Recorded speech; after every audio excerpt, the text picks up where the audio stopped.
Praying houses, we walk down to flush them out.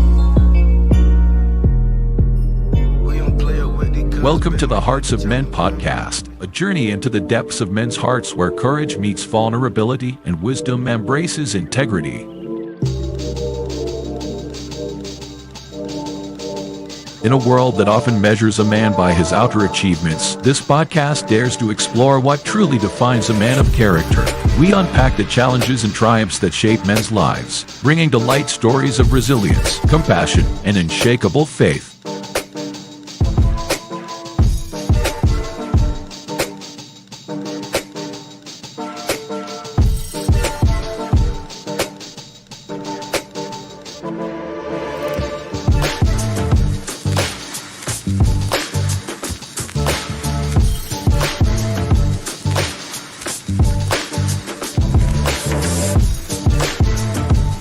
We believe that the heart of a man is a treasure trove of untold stories, powerful lessons, and profound wisdom. Through authentic dialogues and insightful discussions, we aim to unlock these treasures, one story at a time.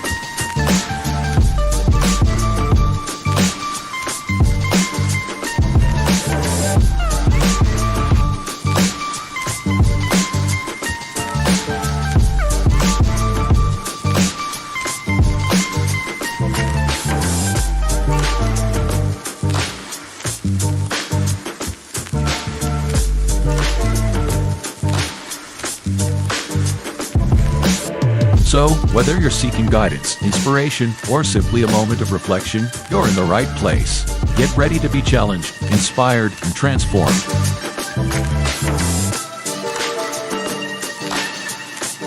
And now, to guide you through this journey of discovery, please welcome your host, a visionary leader and a true catalyst for change, Dwayne Dwyer, but we affectionately know him as the Mindset Coach.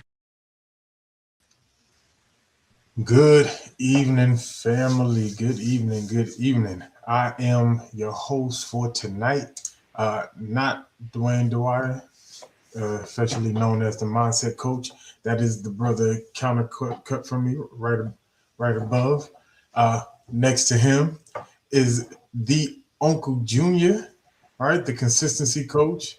Next to me, my big brother, the poor man's Dr. Phil, also known as Shift Happens, and I am Tawami Gaddy, the son of Timothy, also known as the Available Man. How are you brothers doing this Friday evening?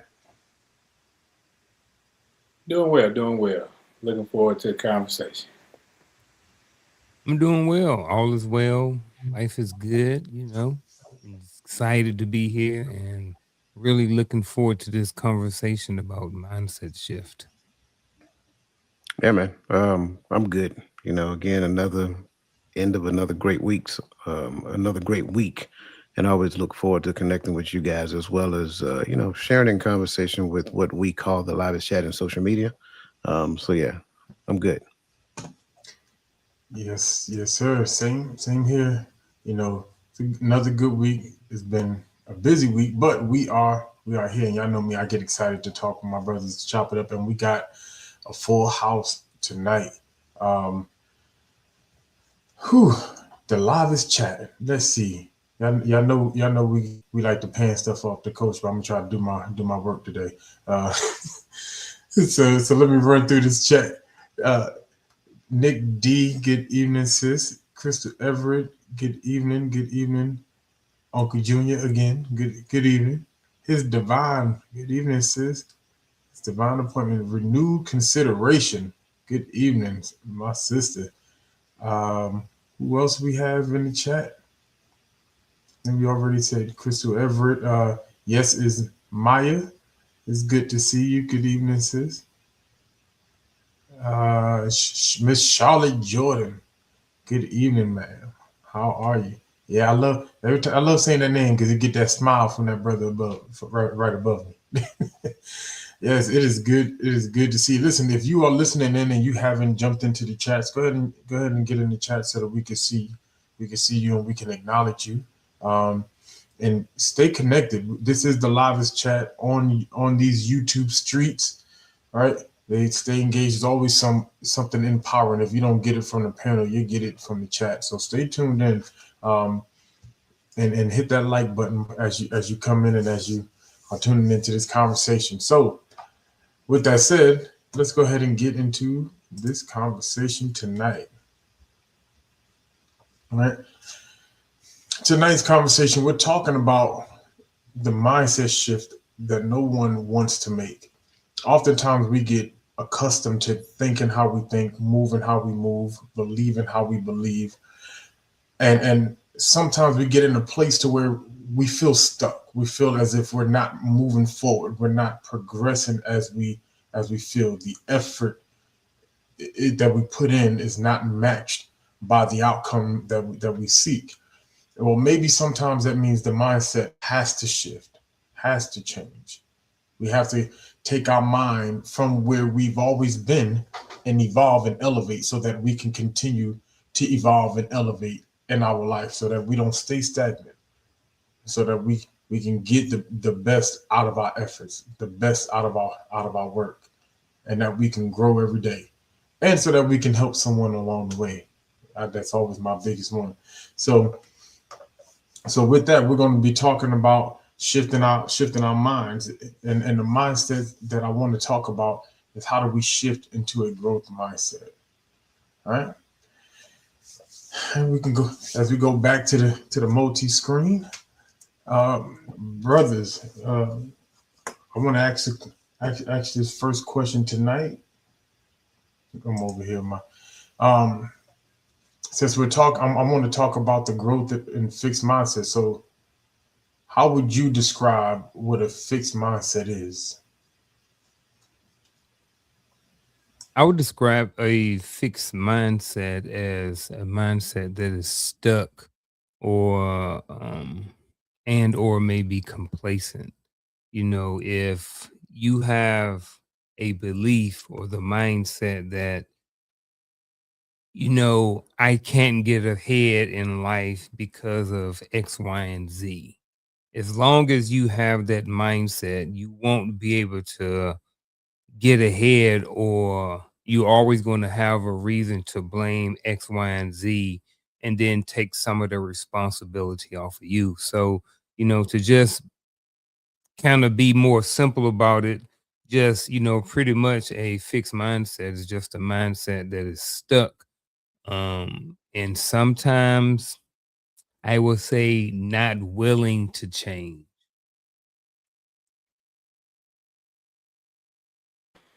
I'd say that a fixed mindset is one that lives in excuses. I'm not good at that. I ain't never been at math, so or they make excuse or say little even jokes about themselves. Well, I'm not. I can't do that. I'm such and such. So it's like you limit yourself instead of actually trying. So you live in the excuse. Yeah, I agree with everything you heard so far. It's one where you don't believe that you have the ability to move beyond where you are. So your intellect, your skills, and all of those things, they're fixed in stone. And that person believes that like there is no ceiling. Like they've hit the ceiling of their potential. There is nothing more beyond that. So they're fixed in what they're currently thinking. They're fixed in how they're currently behaving. And sometimes you hear like, well, that's just who I am. People just need to accept me for who I am and things of that nature. So yeah, that's pretty much in a nutshell a fixed mindset, in conjunction with what everybody else said. Absolutely, I agree with everything everyone said. I, and I think it starts right there because I was at where you were at, Coach, with the belief concept. Like, yes, everything that Unc and that Rose said, but stemming from the idea that I can't, that this is where I am. I've met my limits. Like this is my abilities. This is my knowledge base. This is where I this is this is my plateau. This is how fast I could run. This is how much I can lift. I'm stuck here. I can't go past there. You know. Um, I gotta mhm. when you get a chance, can I interject? No. Go ahead. Okay. So I know. Well, I don't know. We may get to it, we may not. But I listened to everything that everybody said about a fixed mindset, and I agree with everything. Are we saying that a fixed mindset is good or bad, or is that something that we're going to get to down the road, or do it even matter for this conversation? It does matter, right? For this conversation because and I started off here with a fixed mindset. I don't want to call it bad per se, um, but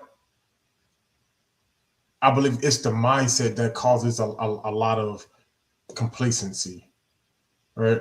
Because some people who they're complacent because they're comfortable. I don't need much. There's some people that's complacent because they believe I can't get past this. I can't get out of this. I don't have the ability to to gain more. This is the highest. This is the highest promotion I can get.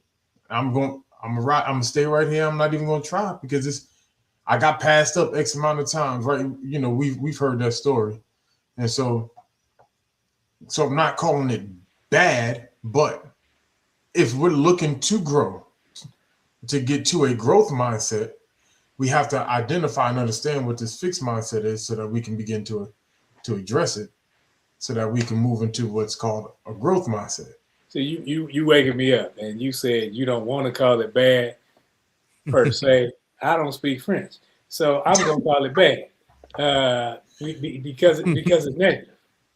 Because you can't make the negative a positive in any fashion, especially when you're talking about mindset. If you saying, hey, if you're the one doubting, you're the one downing yourself, you're the one looking at your capabilities saying, well, I can only, and you're limiting yourself, you're limiting your own beliefs, I don't think it can be anything but Hmm. Wait. Yeah, I'm spot on. I'm with you, bro. There is no way you're going to find a notion, a narrative about a fixed mindset and call it good. I don't care how you shape it. Again, a fixed mindset is believing I don't have the ability to. I've reached the pinnacle. Like in some aspects, we can say like, well, I have a fixed mindset about this.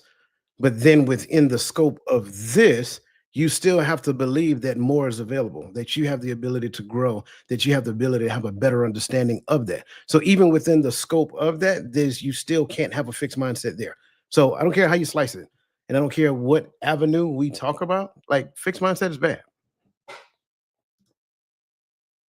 So I hope I'm not clouding the water. I'm probably not. Y'all smart brothers. So here's what I'm thinking. And I know we're probably going to get to the an open mindset, or you know what I mean, a growth mindset. But if I'm open about things and I'm willing to have um my opinion or my perspective change with new information, so if I have a fixed mindset and I believe that, what, I'm supposed to be married and I am married, right? So, and I believe I have a fixed mindset that I'm supposed to treat my wife a certain type of way according to whatever principles that I believe in. So, is that not a fixed mindset that's good, or is that not a fixed mindset at all? That's just something that I believe that's totally different from my fixed mindset. And that's the only reason why I had a little bit of confusion, and I wanted to make sure that before we continued, I actually understood a little bit more about the fixed mindset. Sure. Given that example, if we're saying a fixed mindset is good in that regard, then my Mhm. wife got the best of me that she is ever going to get. There is no growth found in me according to a fixed mindset. What she got from the beginning is what she is going to get all the way through. That's why I said what I said. Like it doesn't matter what we talk about, Mhm. even when we move the needle from here, we can talk about religion, we can talk about marriage, we can talk about gym games, we can talk about finances, whatever it is. What I'm saying is that I don't have the ability to. I don't think that there is any more. I can't learn anything. Well, sure you can. I can learn how to be a better communicator. I can learn how to be a better listener. I can learn how to be more attentive to her needs. I can actually learn how to be more empathetic. So, yeah, within the scope of marriage, yeah, I can become a better husband. But if I think that, well, I have a fixed mindset about marriage, and what I'm saying is that, well, sure, I believe that I'm supposed to be married, but in getting married, there is no higher. Like what she got day one, that's the best you're gonna get. Gotcha. Yeah, and I'm glad y'all went there because it's something I wanted to grab out the chat. But let's grab God's favorite 1985 first. Yes, that is God's favorite year because that's when he allowed me to bless y'all with my presence here on this planet. But he said a fixed mindset is because that would mean you're incapable of changing, which ultimately means no growth. I I stand right there. Uh, and the focus here is you're incapable of changing, and that's the mindset. It's not the variables around you. It's about you. Uh, which brings me to the next comment. His divine appointment. She says, "I believe it's subjective. I have a fixed mindset when it comes to being a believer. The Lord is my shepherd." And I agree with my mind is fixed on him and what the scripture said, but that's because the scriptures is fixed.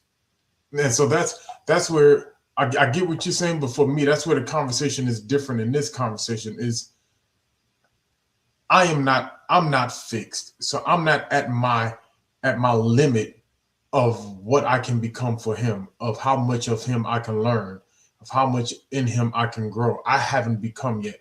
So I'm not so fixed in my mind that I can't learn something new. That he can't because I might need a change. And I think we talk about this a lot. Sometimes we believe that I'm not the one that needs to change. You know, and you see a lot of people out here, they like to dance with the scriptures because they think the word need to change, not them.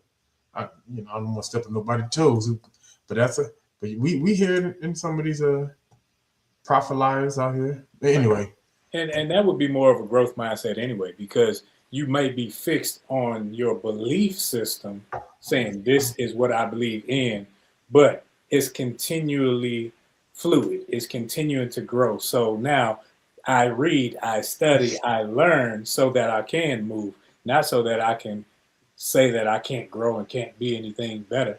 Because daily I'm trying to be better. Daily I'm trying to learn to be the best me that I can be. And once I say the best me that I can be, it says that my limit is not up to me. listen, we dancing on it, so we might as well go ahead and define it. Next question, which is how would you describe a growth mindset? I think that's like a mindset that's open and willing to evolve and literally grow. I like growth. I also like evolving when it comes to the mindset as well. So I like both of those. But yeah, just how would you describe a growth mindset? Is just I think the open mindedness and the willingness to continue to grow and evolve and to get better and more knowledgeable or whatever about whatever it is that we're talking about. A whole bunch of different things.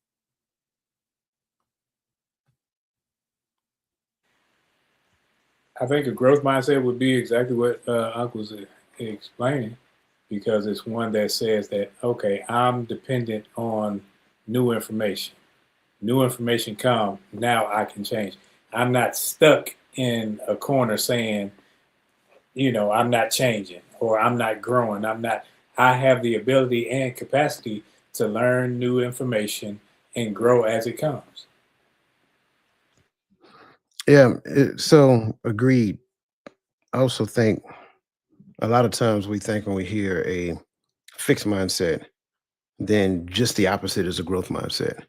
And I think there's a space in between the two, right? You have a fixed mindset, then you have confusion, I believe, and then you have a growth mindset. Because a growth mindset is where you believe that there is room to grow. Your skills can be sharpened, your intellect can heighten, all of that stuff is available. But then you become open and a seeker of that. So it's not just, oh, it's going to happen, right? It's that no, that's where I am focused at. I am focused on, becoming better at this, improving this and stuff like that. So I don't want to make it sound because I know a lot of times we hear a definition about one thing and then we say, oh, well, it's just the opposite. Well, no, one is that I believe I don't have the ability, and one is the other side is that I have the desire to. So it's not just knowing I have the ability and then it just happens by happenstance. No, it's knowing I have the ability, then I become the seeker of that thing. Can we go back to that confusion piece, Coach? You took it right out of my mouth. I don't hear that. I don't know if I've heard that, but that is something that I've definitely experienced. You throwing in that third one, confusion, it just brought a lot of things like instantly to my into my head. And it's like, when you do have that fixed mindset and then you get that new information about something, there is a point or a time where there is confusion because you're fixed on this way and this is the way you've been thinking for a long time, but someone has shown you, hey, this is a better way, or this is how you can maximize this or whatever, or this is really the way you're really supposed to be doing it. And then now you got this information, the fixed information, you got the new information, and you're trying to come up in your head with the which way I'm supposed to go with this new information compared to the information that I already have. So I really like the fact that you brought up the confusion piece because I think I think as we evolve, I think sometimes we spend a lot of time in that space because we're trying to figure it out. And I think that as we mature and as we get more correct information, I think sometimes those conversations are not as long. I think sometimes we get to a point in our life where we have a fixed mindset and then we hear the truth and then we automatically accept it. But I also think that there is some time where we do spin in that confusion space. So definitely appreciate you for bringing that up. Yeah, I'm right there with Unc. I was literally about to say it right when he right when he said it, and as Unc was talking, and I know you're gonna clean it up. That's why we're trying to get our little nuggets in first until you clean it up. But I think when I'm listening, I'm like, man, I feel like the confusion piece is actually infused in the growth mindset, like. Because as I gain new information and I see something and exposed to something that I didn't know before or I wasn't exposed to before, I now get into a space to where I have to reason, where does that belong? How do I make that applicable with what I already know? Because I'm already in routine in what I know. Now I know something new. Where does that fit? How do I adjust? How do I move? How do I implement that?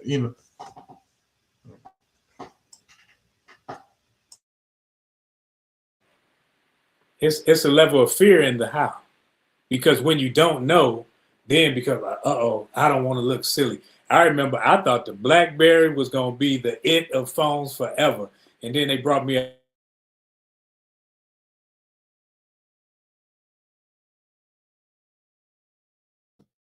Is it me or is it the internet gremlin? Now I don't know what they bought them, but whatever they bought them, It's the internet gremlin. yeah. Okay, I thought it was just me. Yeah, this was out here. Yes. Yeah. Until he come back.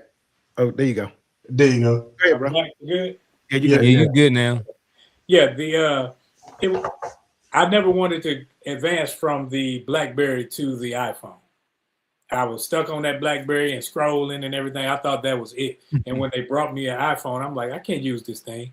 I was limiting myself because I was afraid of not knowing how to use the said product. So I was limiting myself by sticking to it. So sometimes that how to is a level of fear and trepidation, which leads us to stay stagnant and not grow in our own right.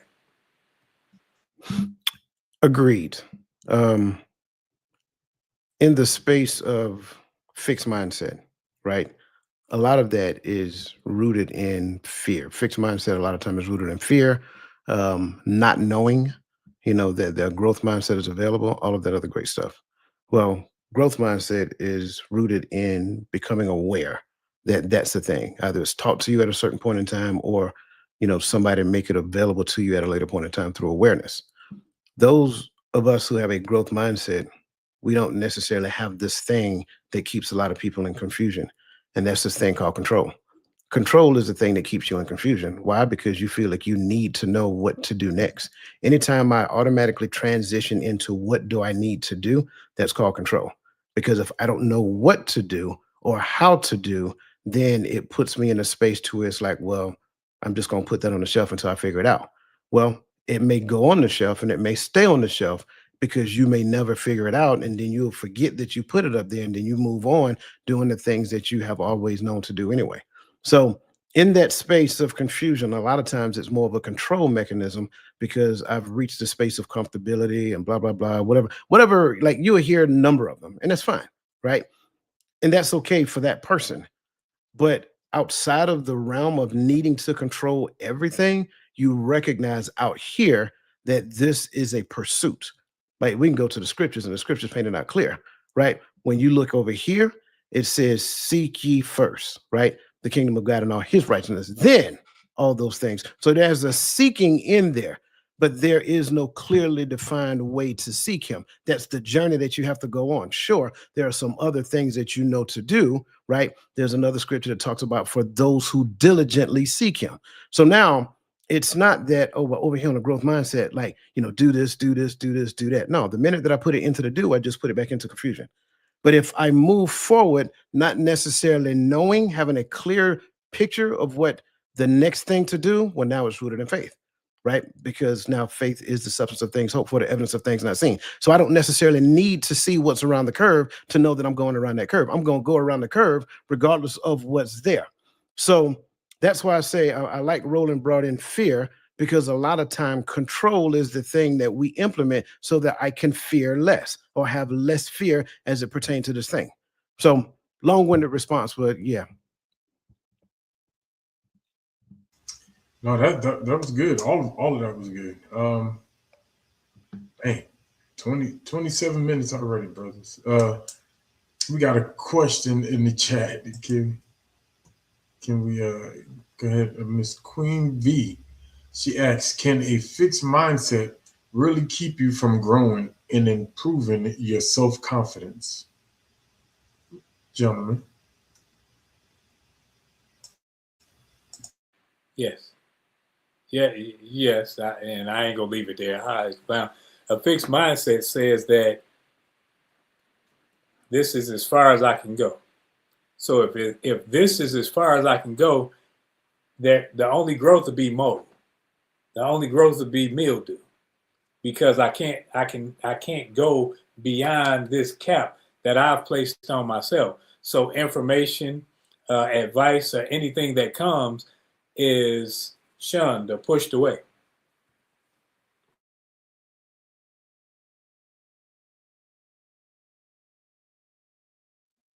I was just gonna say, yeah. Like, I mean, all day and twice on Sunday. Yes, a fixed mindset can really keep you from growing and improving your self-confidence.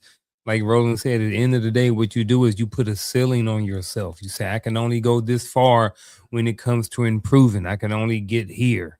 You know what I'm saying? So absolutely, a fixed mindset can keep you from growing and improving your self-confidence. So in conjunction with everybody else, I love this question, and more importantly, I love the fact that she added self-confidence on the backside of it.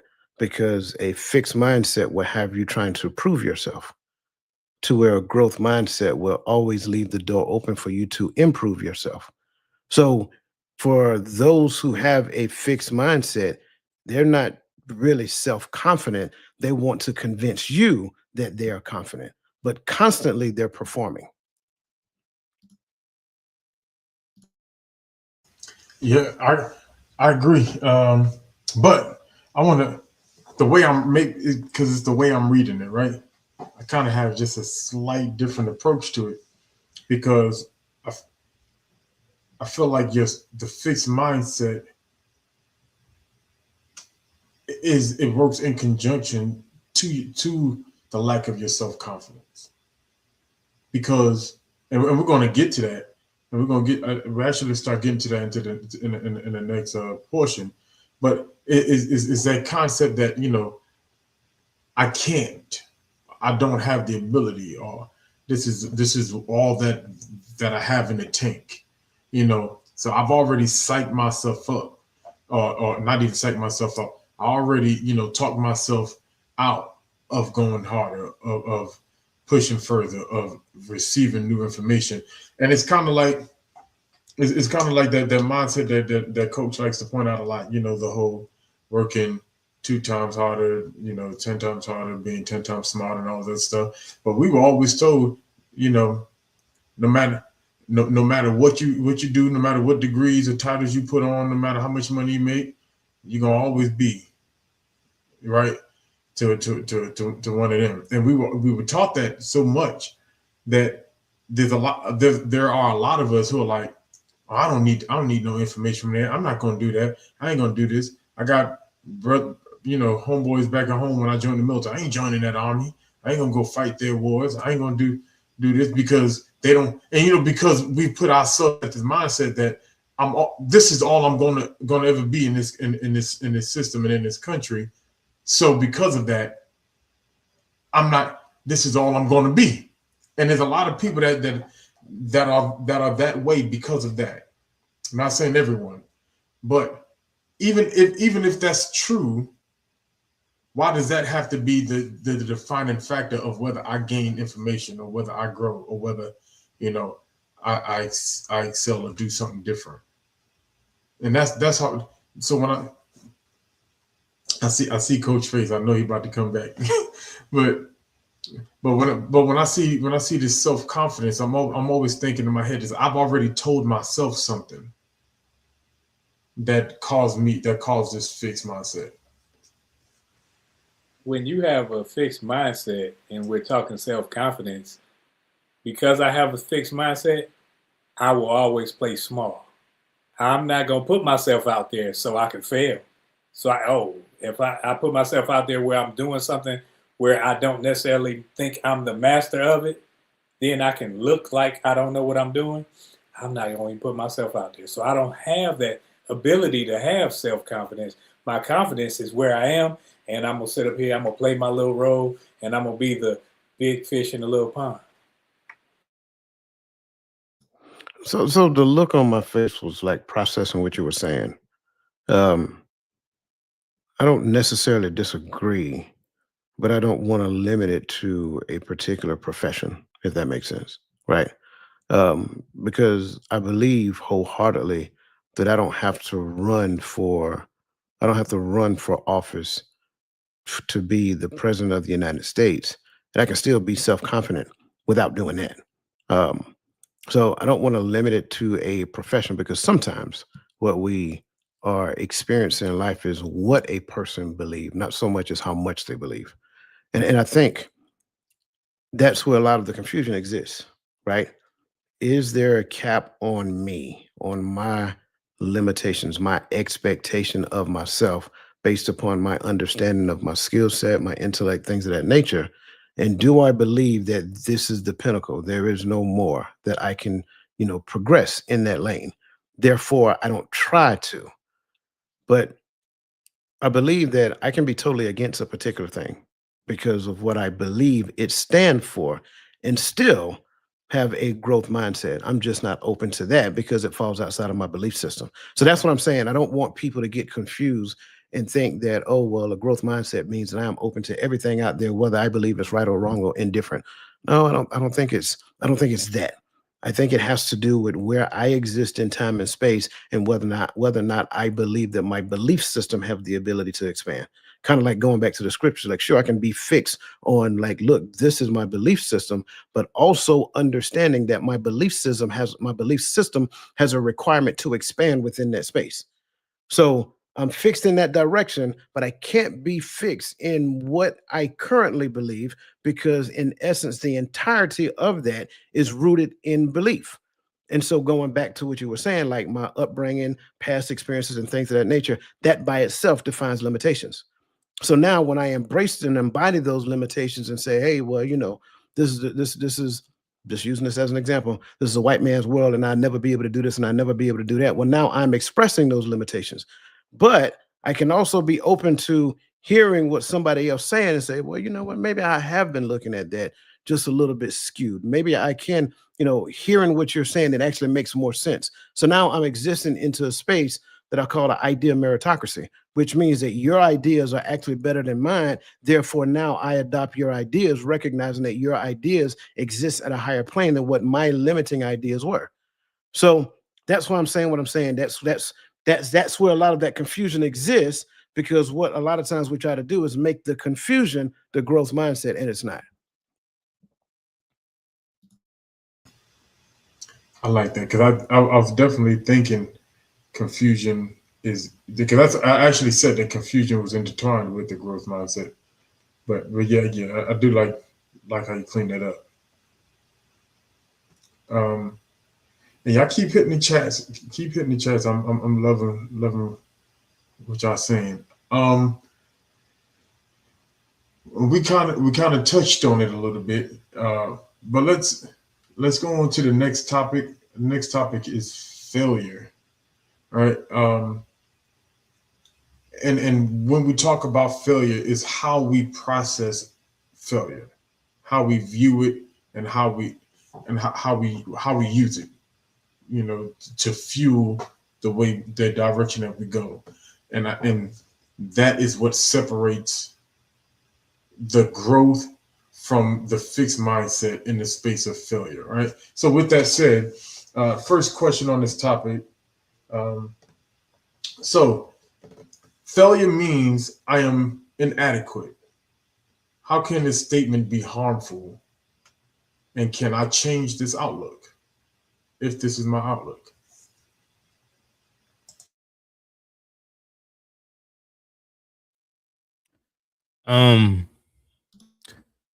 So failure means I am inadequate. How can this statement be harmful?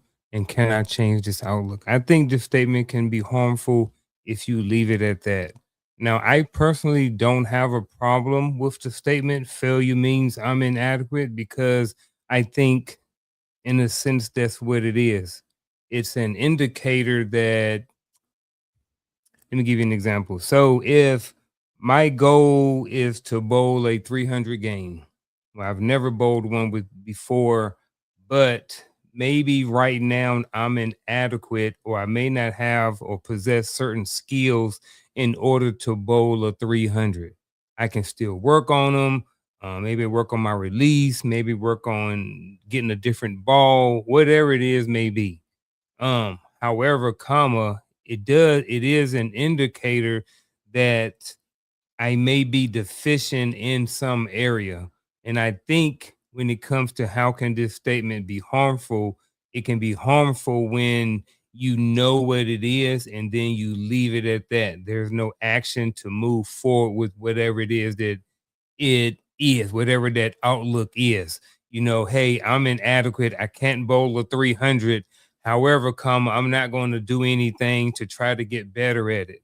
So that's kind of what I mean. So can I change this outlook? Yes, you can. You can change your outlook by, when you recognize that you may be inadequate at something, recognizing that you are inadequate, and then doing something to change or doing something to fix it. Again, can't bowl a 300. What are you going to do in order to get better so you can bowl the 300, you know? So that's what I believe. I think that's how you can change. That was it. I couldn't get it out. Hey, that was cool. I couldn't get it I out. think that with the statement in itself, statements become mentality. So if that's where you're gonna say, and I am, now you're identifying self as something. You are putting that on yourself, and you saying, "This is me." So you're already limiting yourself and where you can go. Whereas if you look at it as a lesson learned, if you take it and say, "Man, I I failed, but I'm not a failure," then you look at things like, "Okay, I tried it this way. Let me try it another way." So it's the way your mind forms things instead of you saying, "Okay, I am this." That's a definite article. Boom, I am.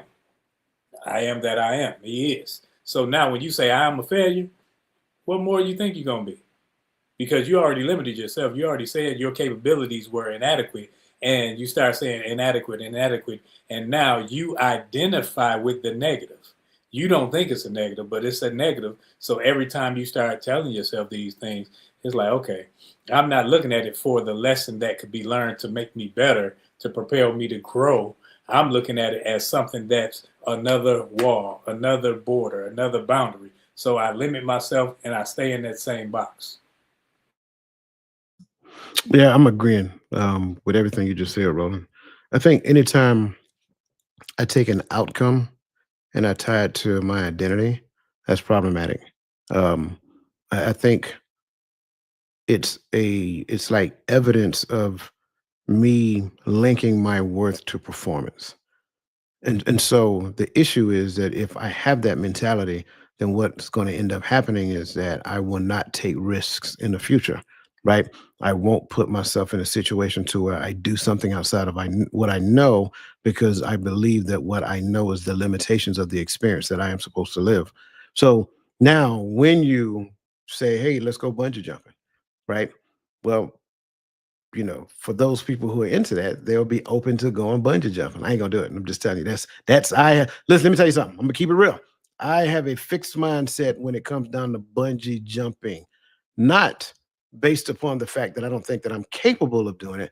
I'm just not gonna do it. So that's why I'm saying there's a difference there. So is that perceived failure to some people? Sure, it is perceived to some people, but it's not perceived failure to me because it's not something within the scope of what I want to do with my life. So that's what I'm saying. Going back to the whole 300 example, I love that example because I like to bowl. Can you bowl a 300? Sure. Will you bowl a 300 your first time on the lanes? No, you won't. It takes practice, it takes dedication, it takes perseverance. It takes you learning about certain tricks, certain things, so forth and so on when it comes down to getting better. But it's not the bowling ball that gets better. It's the bowler that gets better, right? The bowling ball did absolutely nothing different. It's going to perform the way it's designed to perform. And you may even go buy a different bowling ball with a curve in it. But then you're going to have to teach yourself how to bowl with that particular bowling ball. So then that's the thing. So it's not that it's not that you're incapable of doing it. I'm inadequate. Well, I mean, that's your perception of it, but it's not, you being inadequate. It's just inadequate. It's just that you're not skilled at it just yet. So what you need to do is go on a journey to fine tune those skills so that you become better. And then you become better increasingly throughout the scope of time. Then eventually that 300 becomes like clockwork to you. Man, I tell you, I love the bowl as much as the next man. And it's like when I bowl, I break out. My arm goes into like this strike mode. It's like you just stop. I don't know how to explain it, but you know, that's how.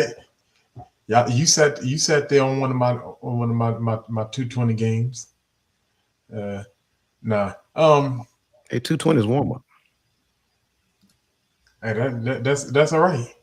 That's all right. That's because you got a custom ball. I bowl with poor money. I didn't say. How they say? Don't hate the player, hate the game. Hey, let's get on the lanes. That's all I'm gonna say. I'm with it. It's like I got 2 balls, to be honest with you. You see, I'm gonna go get 2 house balls, and I'm still gonna win. Never mind. I love where you went, Coach, because you kind of went the direction. You're kind of leading the direction into the next question anyway. But when we talk about, how can a statement like failure means I am inadequate, I was definitely talking about what Roland was saying. Like, I'm identifying myself in the negative because of an outcome, and not all outcomes are in my control. There's some things that actually happened and worked out for me because somebody else got involved and gave me a nudge, because somebody else gave advice, right? To be honest with you, a lot of the things that we seek out to do, a lot of us are quote unquote inadequate, but it's sometimes it's the teams around us that makes things happen, right? Sometimes it's the things that we learned before that made us successful, not just necessarily because I have the ability. I think anytime you take the onus on yourself, like you said, in your identity, it never works out well, whether it's the negative or the positive, because sometimes that comes off as vain, and then the team that you had on your way to success begins to walk away because, oh, it was all you, but so I'm mindful of anything that I allow in my mind.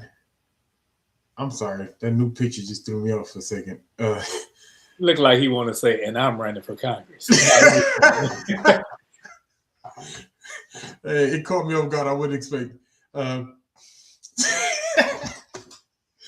Hey, I am not the person who's going to run for office. I'm just going to say that right now. hey, that picture, it was very politician-y. I'm just saying, Texas politician-y too. Hey man, I've been watching Landman. Don't judge me. But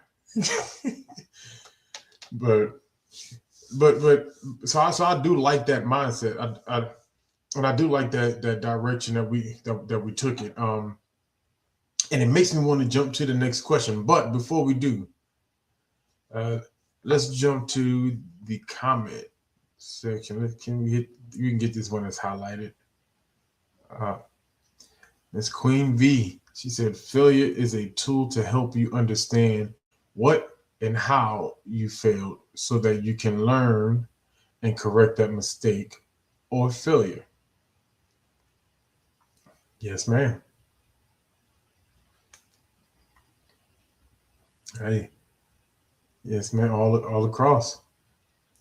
Well, since she's already there, let's see if y'all want to touch the next question. What are some lessons we can extract from a failed attempt?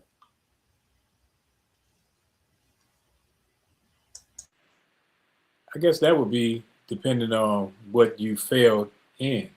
Because if you fail in an area of life, you can identify what you did wrong. You can identify what led up to it. And now you start to look at the past track. And you say, okay, I did this and I shouldn't have did that. I may have done that. And you find some things that you could have done better. So I think there's a litany of things that you find out about yourself and about the direction you're traveling when you fail. All the things Roland said, but I'm going to give an example.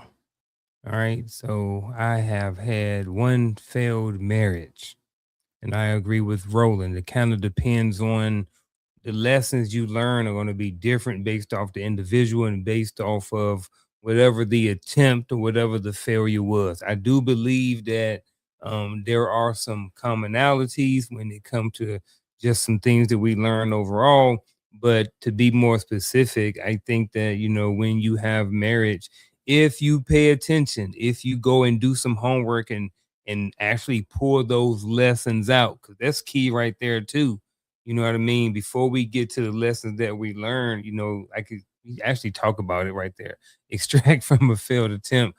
I think like when it came to marriage, I learned that I need to focus and look for certain qualities in a woman. I look for what things that I need to do to be a better husband. I look for, well, where are the directions to be a husband at? And does the lady that I want to marry follow or understand or live by the same rules and or principles or guidelines that I do? So a lot of different things that I learned from my first marriage, um, I have been able to apply into this one. So I think, you know, some of the lessons, you know, all the stuff that like Roland was talking about, you know, it's just, you know, like he was saying, and like I'm saying too, it's just that some of the lessons are going to be individualized to based off of whatever situation going on. But hopefully you learn more about yourself, you learn more about the situation, you learn some things that you may be able to do better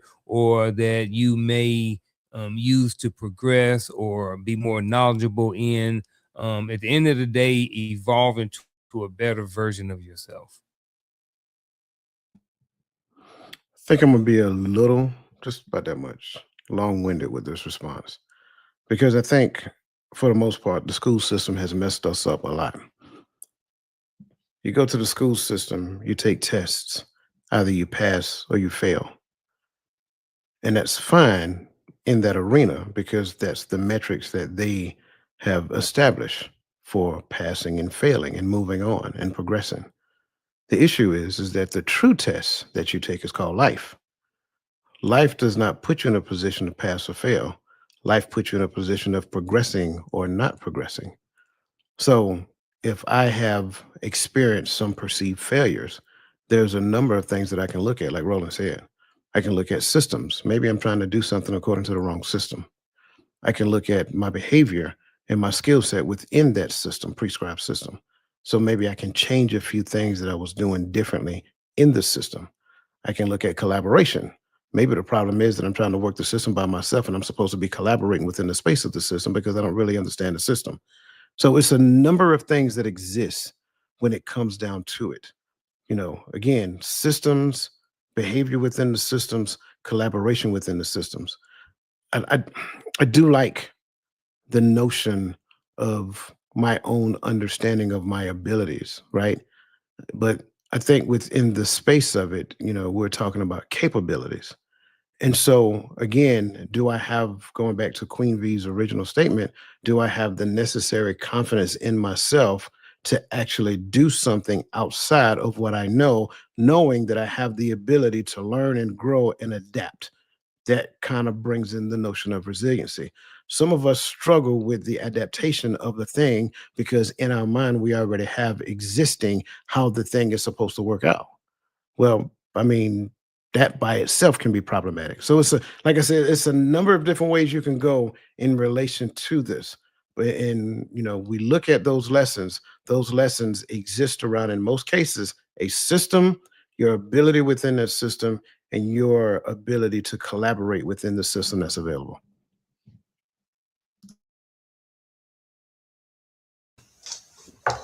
I love everything you brothers said. Um, I'm just like, is it there? To be honest with you, is a limitless amount of lessons that can be learned. Like Roland say, depending on the place of failure, right? If we go back to bowling, I tell you, every time I don't bowl a strike, I know where my placement was wrong at. I know what I messed up at, right? And then I go and I make an adjustment, but here's the problem. After game 4 or 5, that shoulder ain't got the same power it had. You know what I mean? So now I gotta adjust, especially because I bowl with a curve. So I can't, because it's less power, it's going to curve faster. So I can't bowl all the way to the right because now it's going to curl. It's going to start spinning off a little earlier than I'm used to. So I'm adjust my placement, right? But that's because, but I didn't realize, Lord, I didn't realize how much power I lost until I bowled and failed. Now I know I need to make an adjustment and move. I need to move my position, start have a different have a different release point, and all of these things are just it's just I'm analyzing what happened, what did I do, what did I feel, how did I get there. And matter of fact, I like the statements that Atlas Keys to Keys Realty that she put in her comments. If we could bring that up, she said some of the lessons are not to do it again, and then learn the lesson to be uh, and learn the lesson to be aware of what caused you to make the decision you made. So that self-examination is the point, not just examining, well, this pin, if it spun this way, would have hit that pin. No, I'm examining me. What can I do so that the next frame is different? And so I don't think we take that approach. But I'm glad you brought up that bowling, because to me, I don't think we take that next frame approach to life all the time. All right, how do I pick up that split? How do I pick this up? How you gotta examine you first, and then make that adjustment. But if the problem, and I think that's another mindset that hurts us, if the problem is because the pins didn't fall or the ball wasn't heavy enough, or the problem is never you, then it can't be fixed. Then you settle with not succeeding at whatever the goal is. Right. That, in my opinion. You just want us to keep talking about bowling. I get it. I understand. Hey, I can do it now. I'm with you. I get it. I got some leave days I need to take. You know what I mean? Come to your state and deal you an L. That'll be all right. I'm gonna need you to Bro skate. is talking noise, ain't he? Yeah, he is. I'm gonna need you to feeling skate. froggy tonight. Yeah, he said wrong. He said Talk wrong. about flying to Georgia to go give somebody an L. Man, skate your way to Georgia over the next couple of days. It's gonna be enough excellent road for you to get here. I ain't said I was gonna do it the next couple of days. I know better. Man. And I love that this just keeps flowing into the next one. The next point is effort, right? And it's kind of tied to everything we've been talking about, with your effort, with what you put into and where you place your effort too, I think is important when we're having this conversation.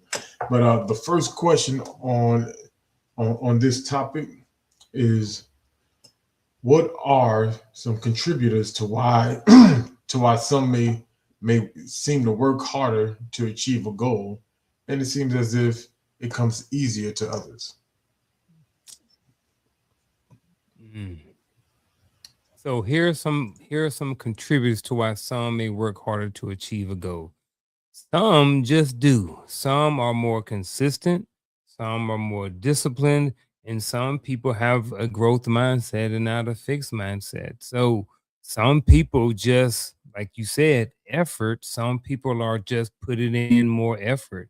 And to the outside looking in, it does seem sometimes that it does come easier to others. However, the thing about that is we don't know what's going on in the dark. We don't know what's going on behind closed doors. We don't know how much effort someone is putting in when they're not posting on social media. We don't know how much effort someone is putting to achieve their goal and just not letting everybody else know about it. So I think, what are some contributors to why some may work harder to achieve a goal? I think it's consistency. I think it's discipline. I think it's mindset, just to name a few. And we talk about may work harder, and then they talk about seems. It's like the reality of it is, it really is some people out there who actually are working harder than you. There are some people out there who are putting in more work. There are some people out there that are going on YouTube University and trying to figure out how to do X, Y, and Z. There are people who are putting in more effort and getting more bang for their buck because they're putting in the work. So um that's my 2 cents on this. For that question, I think some people have a fear of going back to what they were or who they were. Some people have a fear, like you always hear about, hey, I grew up eating beans and weenies. I ain't going back to that. Some people don't want to fail. Some people take on a lot of pressure and put it on themselves to do better. And some people, certain things just come easy to them. Certain things just come easy to certain people, and they don't have a care in the world about said thing. It's just that they're happy about being.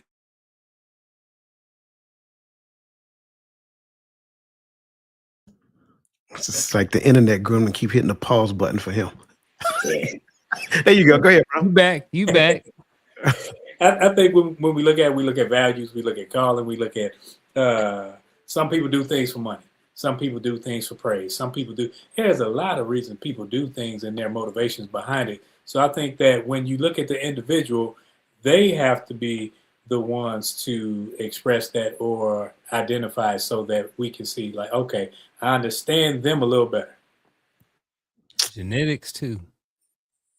Yeah, I'm gonna give a little off script that I give more contributors as well. I think the number one contributing factor, and when you look at this question, you'll kind of catch it as I say it. What are the contributors to why some may work harder to achieve a goal and it seems as if it comes easier to others? Because you're paying too much attention to what others are doing. That's the main contributor why it seems as though it comes easier to them. Pay more attention to what you're doing. Examine yourself, see how much work you're putting in, analyze your own level of work, right? That's where it should start. Now, we got some other contributors, right? There's some intrinsic motivations that some people have, right? Some people are hyper focused on hope as opposed to the immediate outcome that I can get. And I think you see that a lot. We have this, what I call fleeting motivation to where I want to achieve this thing. And if I don't achieve this thing by this time, then I lose motivation for it. But whatever happened to you focus your attention out there and having a hope for a higher outcome and then staying hyper fixed on that and use the current information in time and space as information for you to become a better version of yourself. Try doing this, try doing that, try doing this, so forth and so on. Some people are confident. Some people are hyper confident in their system. That's why I started off with systems, right? Systems and processes, my skill set, my ability, and then my ability to collaborate. Because I think that's where it is. Even when you was talking about bowling, there is a process that we have to adopt before we get to slinging that ball down the lane. And if I don't have a set process, like I don't even have to ask you. If you bowl, you do the exact same thing every time you bowl that ball down the lane. But in the beginning, you're trying to figure out what that looks like. So I am confident in the process because now I have a process that I know it works. Why? Because there was some evidence that showed up in time and space. Maybe this was the first time I bowled a 220. So I know my process worked. Now I have to get down to the muscle memory thing, right? So now the repetition, absolutely. So the repetition now builds habit, and then the habit within the process now gets me to doing it consistently over and over and over again. So now collaboration, who I'm going to collaborate with. Like I need to have somebody that I can go to the lanes with, and they need to recognize that, every now and then I'm going to use this game, not as competition, but to better myself. And I think that's where some people miss it. We are so hyper focused on competing against one another that we can't collaborate with each other. I say that part again. We're so hyper focused on competing with one another that we can't collaborate with each other. when you learn to collaborate, collaboration by itself makes you better. But you won't do that because at the end of the day, you're focused on this. So, I'm going to stop right there because, I can talk about this piece all day. Man, you in there. You in there. All of y'all. So when I'm looking back over this question, it's always weird when I say when I'm looking at this question and I typed it. But when I'm looking back over this question, I start and it's really because of what we dealt with previously, which I said in the previous section, right? It makes me think is because Roland may be better at the thing than I am. He may get to that goal easier than I do. But Roland, not throwing shots, but just all jokes aside, but all seriousness, right? Roland got 11 years on me at this thing. So it comes easier to him because just what you were just talking about, consistency. He been at it. He been doing it. 12. I try to make you younger, man. Take the win. But well, I know age ain't always a factor, but in that 12 years and versus my years, I didn't take my lesson learned. He did. This is why it's easier for him now, because he don't have to hit those bumps in the road any longer. He has a streamlined process to get there. I'm going to take the longer route because this may be my first time. I'm figuring it out along the way. So yes, I might be working a little bit harder. All right. If we go right now to a hospital and me and Roland got to put in IVs, I promise you I'm gonna stick you 3 times and he probably gonna get it on the first shot. Like, man, how is that so easy? Well, I was a medic for 22 years. That's why it's easy. Versus me, I'm a paper pusher. So that task is going to come easier to the person that has learned the skill. That's done, like Coach said, that's gained the system, that's gained the process to getting it done. You put me in an S1, I don't care what day or what time or what month you put me in, and you tell me that you need an example or something, you can go ahead and create your memorandums from scratch if you want to. I got a whole DVD. Remember, you used to have a whole drive, but got a whole DVD full of them. And so because of that, because of the nature of my job, I've learned not to recreate the wheel. The wheel is already there. You just got to smooth it out. The only piece I would add, because I'm glad you mentioned, the specifics. The only piece that I is that sometimes some of us that have been doing a thing for a very long time, we have confused ourselves to believe that just because we've been doing it for a long time, we've been doing it right for a long time. When I talk collaboration, it's not so much as longevity, it's about what is right. So it does not take one person and elevate that person over the other. Now, sure, if that person has done a thing and that person has become a subject matter expert at that thing, sure, I can learn through their subject matter expertise. That's a different, arena. But I also think that there are some people who have deemed themselves as subject matter expertise at things to where at the end of the day, they have no metric to where they get to test what they have deemed themselves to be subject matter experts at. And then they turn around and try to teach it to their kids and so forth and so on. And the child like, yeah, well, great. Garfield, I was looking at this video and Garfield was saying this, that, and the third. And so because I might be so stuck, hyper inflated in my own ego that I can't look at what my child showed me that the internet said about this particular thing that I was trying to teach them, and they have learned it from, and I won't humble myself. So you know what? That's actually better. Let's practice doing that. So I think a lot of that exists as well because we're full of ourselves. A lot of us are. We're full of ourselves when it comes to relationships. We're full of ourselves when it comes to finances. We think the way that we've done it all these years is the right way. No, there is always a better way to do a thing. So when we humble ourselves and recognize, like, look, just because I've done a thing, and I'm not harping on Roland, because trust me, Roland do better IVs than me, I guarantee it, right? But all those other things, right? Especially when you start talking about, those skill sets, right? Those soft skill sets that incorporate those soft skill sets. Well, yeah, sure. I may be practicing active listening, but the way I do it is different than how Roland do it, is different how Gaddy do it, it's different how Unc do it. That does not necessarily mean that my way is the best way of doing it. But if I have a better way of doing it than you, then you might want to humble yourself and listen until you get better at it. Then go find somebody else who does it better than me.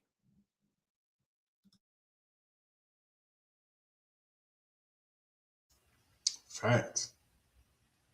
And that's so when you talk about collaboration, I think that's the only way collaboration really works is finding using the skill sets properly for what we have. Why am I going to insist on being the one to give the IV when we got a medic in the room? Like doesn't make sense to me, right? We got a counselor, we got a youth counselor in the room, but we see this young man we're helping. I want to go counsel him. I ain't got no experience in it. This man do it for a living. Hold on, let me talk to him. Why?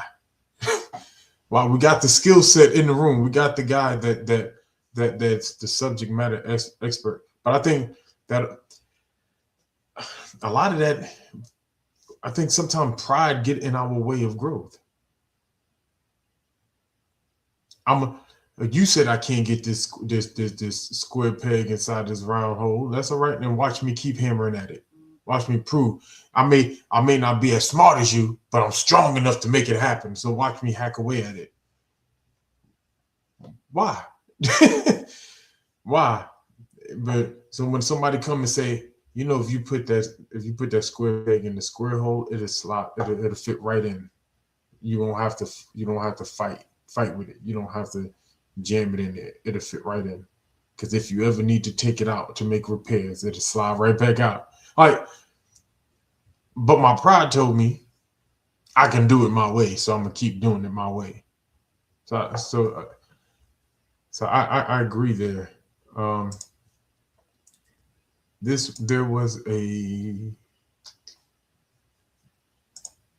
one where you said mine was. I think it was your response, Ms. Nick D, to the question. Ms. Nick D put in the comments. She said, "Mine was not just wanting to achieve." Trying to give it a second to grab it. Yeah, that one. Yeah. Mine was not just wanting to achieve something, but wanting to excel at it. Some goals are easier to reach if you're only looking for surface level accomplishments. I wanted to pull this up because I like that take on it. Sometimes people work harder because they want to be better. Roland is a Kobe fan. We always talk about Kobe this and Kobe that. Kobe's put them hours in the gym that other people weren't willing to put in. And this is why he was hitting them buzzer beaters, why he was winning championships, Or just look at I tell people, get anybody that's in the league versus the rest of us playing pickup every day. They were willing to put in the work that some of us wasn't willing to put in to get there. That's just, so I agree there. I don't want to make it I'm not trying to excel. I'm not trying to stand out. I'm just trying to make a couple of shots. I just want to get on the team. I just want to make the squad. That's okay. But can you at least become great at your role?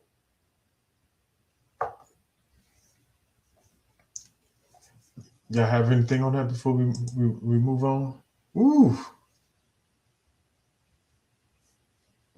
Time keep on slipping.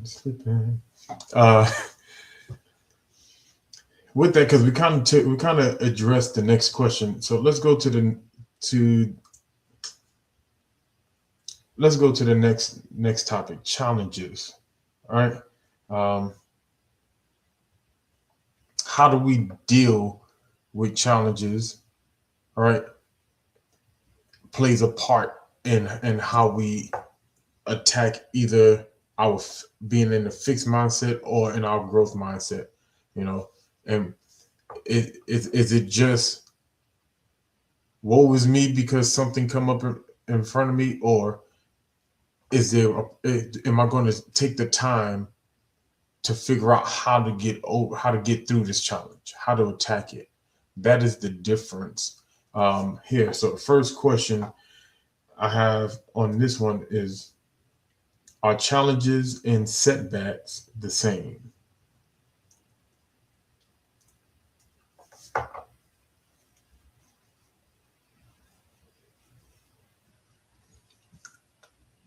I can't tell if Roland's just looking at me. There we go.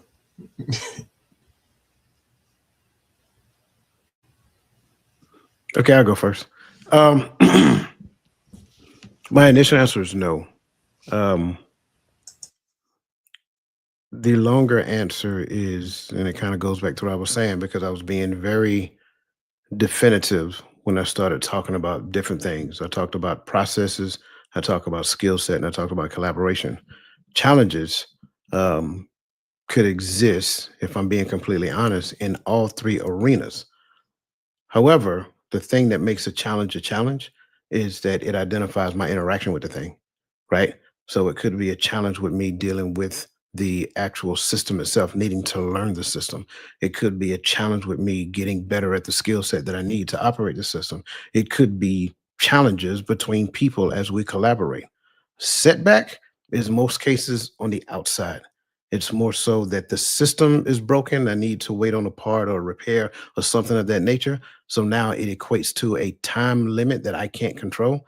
A partner that I collaborated with, maybe they've left, maybe something more drastic happened, you know what I'm saying? Things of that nature. So now, because it takes more than one person to operate this thing, I have to go find another person.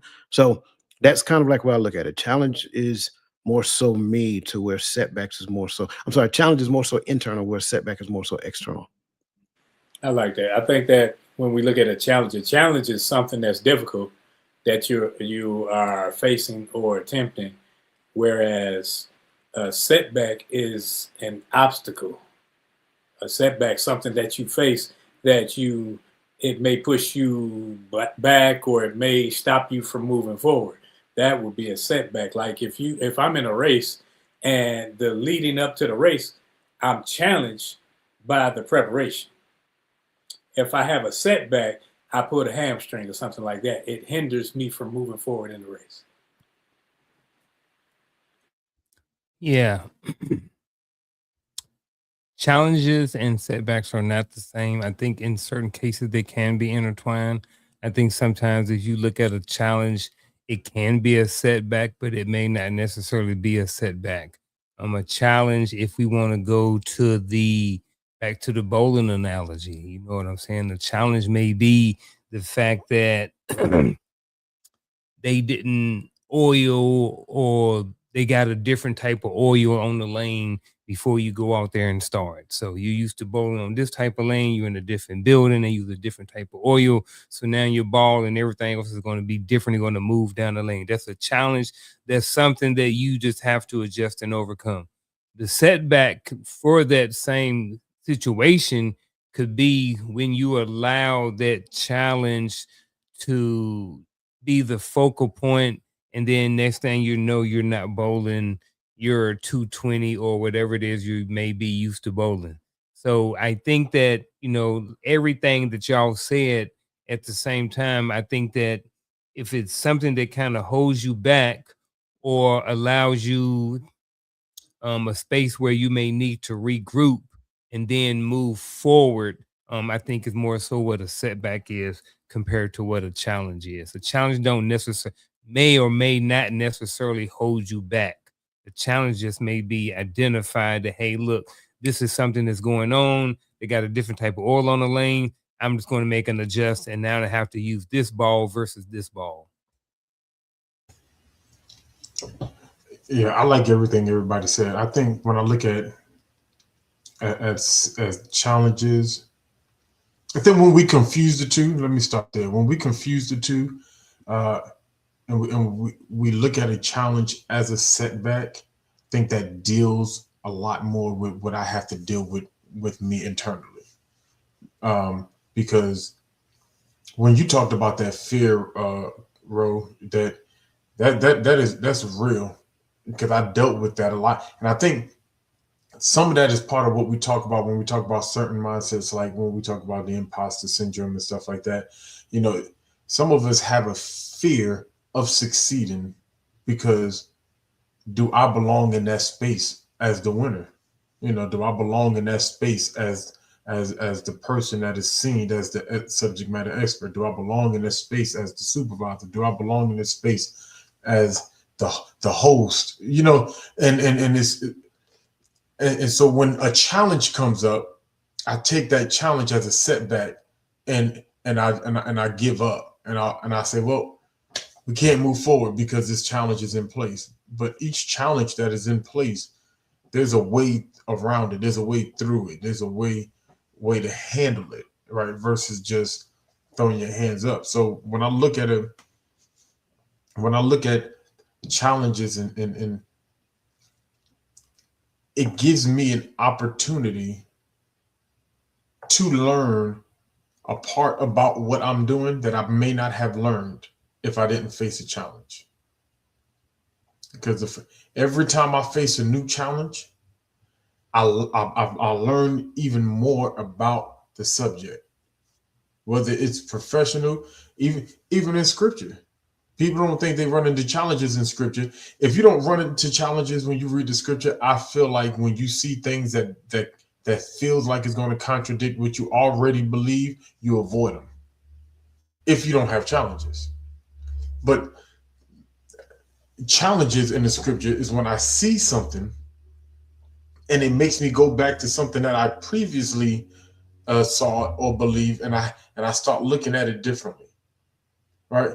Or I continue to read on the thing that I saw in the scripture until I gain more clarity. Now I saw something in the scripture I didn't see before, and it didn't take away what I believed before. It enhanced what I believed before. So I feel like I gain when I attack the challenges and I see it head on, and I push through it. You know, like you said when you talked about there's too much oil on this lane. Okay. But guess what? If you put too much oil on the lane, I know how to bowl the way I know how to bowl because I didn't just when I got too much oil, I didn't go to the front side. I need a new lane. I didn't go, okay, this is what we got. It's what we're gonna bowl on. You jump in the league and the lanes are too slick. You're gonna have to bowl on your lane, Chief. That's your assigned lane. And I think that's what makes us actual professionals at a thing. Are there any alibis before we push forward? All right. So going to the last topic in this discussion deals with identity. And here's my question on this one. Since we're talking about the hearts of men, how should men handle the feeling that my mistakes or my prior paths in life are the reasons why I can't grow, or even are the reasons why I'm stuck here, and we use that as an excuse not to grow? Ooh, I like this question. How should men handle the feeling that my mistakes or my prior paths in life are the reason I can't go? First of all, nobody don't care about your feelings, bruh. But with that being said, what I mean by that is this. Feelings change all the time. I feel one way this moment, something happens, I feel this way. First of all, see if those feelings have any justification to them. You know, are your is that an accurate statement or is that not an accurate statement? If that is an accurate statement, if your mistakes and your prior paths in life are the reasons why you can't grow, then what you need to do is you need to go and deal with those issues or those things that are causing you to not be able to grow. So that's what I believe. And then I believe that after that, you can grow, because I do think that sometimes there are situations in people's past that keep them from growing. Maybe it's an issue they haven't dealt with. Maybe there's a relationship that has some issues with it, but there could be something there, could be a mistake, could be something that you are allowing people to hold over your head. You know what I'm saying? So I do believe, again, to kind of sum it all up again, if you are feeling a certain type of way, I think you should figure out if that's an accurate statement or an inaccurate statement. And if it is an accurate statement, I think you should go back and deal with those reasons why you can't grow. And then I believe that that would allow you a clearer path to grow and move forward with progress in your life.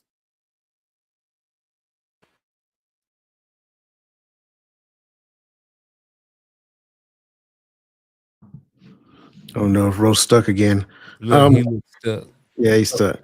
Um, I would say, because I am, this question kind of gives me pause, because there's some assumptions that may be existing within the scope of this question. And that assumption might be that they know how to handle their feelings, period. So when we look at this question, how should men handle the feeling that my mistakes or prior paths in life are reasons I can't grow? Then that by itself talks about a skill set, understanding how to handle my feelings, and then now relating them to why those feelings exist. So as I look at this, I would initially say you handle them the way that you should handle feelings. But the issue is that most of us don't know how to handle feelings. Well, let me be the first person to tell you, your feelings are information that is being given to you based upon what you know to be true and how you resonate with that truth. A lot of times it's not for you to do anything with. A lot of times it's for you to learn based upon the separation from what we call authentic reality and your version of reality. Because make no mistake about it, we construct reality in our head and then we feel a particular type of way when it doesn't turn out the way that it should be or the way that we thought it should be. So, how should that person handle their feelings? Don't handle them, learn from them.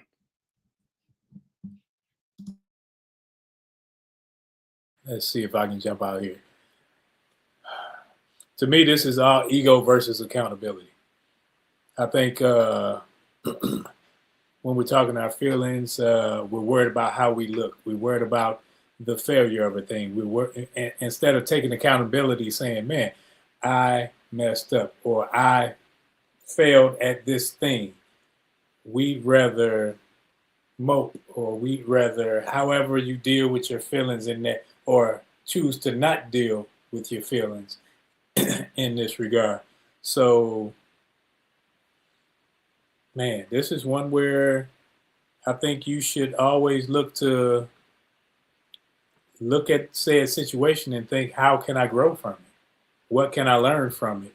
Instead of moping in it, instead of laying it in it. Because when you think about, I messed up and I did this, you make it all about you. And if it's all about you, then it's not.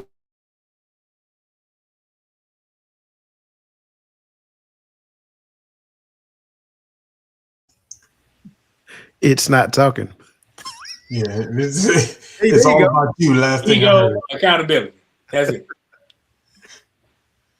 Get rid of your ego. Take accountability. I love it. Um, I feel like a lot of feelings that we have that are attached to performance is typically because of something someone else said. And sometimes it's something that someone else said that wasn't even directed at us. We just took it for us and ran with it. You know, um, when I when, when I when I hear people on social media say, "Oh, you trusted this," you watch how people talk on social media, right? A lot of times they get on there and they'll shame somebody that they don't like, and they'll go pull something up from their past and say, "See, this is why you don't trust this person. This is why you don't do this and you don't do that." Not everybody out here is qualified. You said they're not qualified because they took a puff back in the day. Stop playing. Half America not qualified for nothing. Then you know, uh, and if we're being honest, if we took inventory of everybody's life that we came across before we got hired for a job, or before we got let into a birthday party, before anything, whatever the qualifier is, a lot of us would be disqualified to do almost anything because we've done a lot. So a lot of times we're listening to what other people are saying and how other people are framing things, and we own that, and that becomes an identity to ourselves. I'm identified because I did this. I deserve not to have a job. I ain't got. I deserve that to have this karma caught up with me because I used to live like this. If you changed in terms of and you made steps towards becoming better, this karma and universe thing got a lot of people messed up. But you made steps to become better. Your reality is going to change based upon the reality you help create for yourself. All right. So start making steps to being better. Start making steps to doing things. Start changing the narrative of how you see yourself first.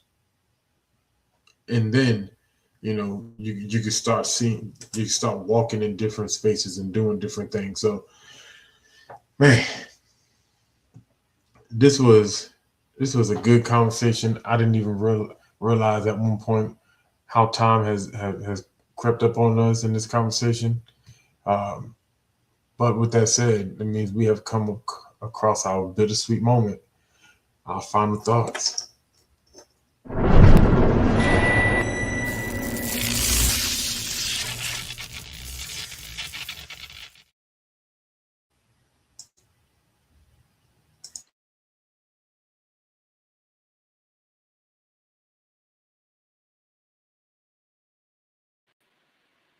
My final thought, I'm gonna keep it short, I think. So the topic for tonight was the mindset shift nobody wants to make. If you look at all four of us up here, we all have had spent some time in the military. All of us have had over I think over 15 years each, So with that being said, there are a lot of different mindsets that may have happened, or mindset shift that may have happened in our lives along with our age.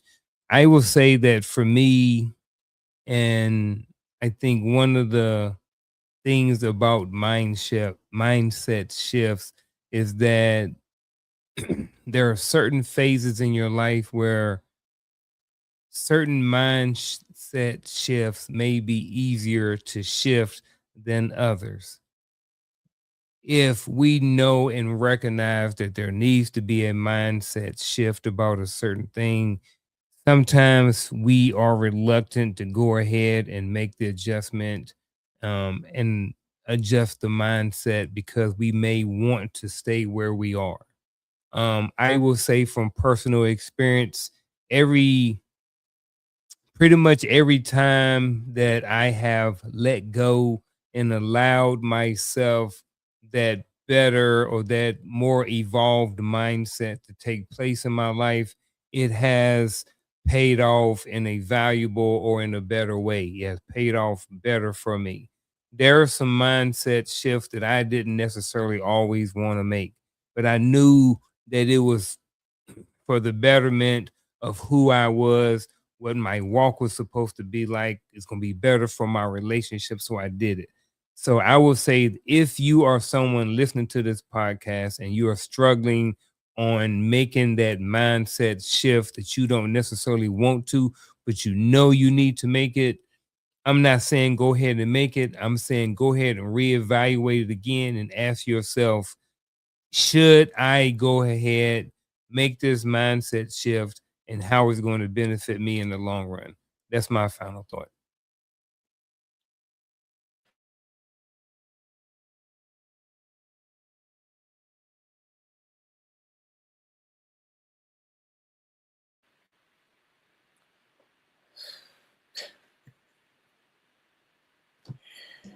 Oh my God. I greatly appreciate this conversation, and I love everybody's response. I love all the comments in the comment section, because I think you guys are spot on. You know, Earl Nightingale gave an awesome definition for success a long time ago. He labeled success as a progressive realization of a worthy ideal. That said, growth is not a destination, but it's a daily decision.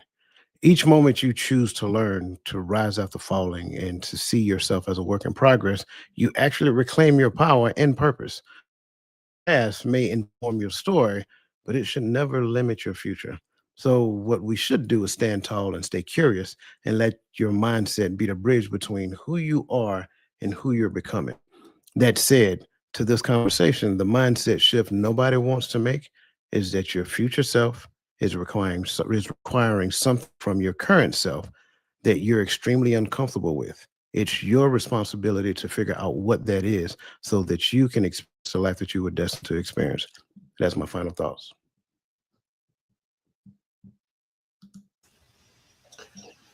Man, I appreciate all these brothers on this panel for helping move this topic forward. And in the chat, so we love this conversation. For me, I'm just gonna make it simple, right? What is that mindset shift no one wants to make? And I hate it every time I hear it, because I know how much more I need it, right? Which is, you know, you got to become comfortable with being uncomfortable. I don't care what conversation we're having. You got to become comfortable with being uncomfortable, right? You when you protecting your comfort, that means you're asking to not evolve, to not grow, to not gain. I want to stay right here. New information. New information is hard to hear, because new information means I need to do something different than what I'm doing right now. Because here's one thing that I could tell you: your current condition that you're in, your current position, let me say, that you're in, right, is because of the continuous decisions that we make. So if I want to evolve my situation, my condition, whatever it is, I need to evolve my frame of mind, evolve my thinking.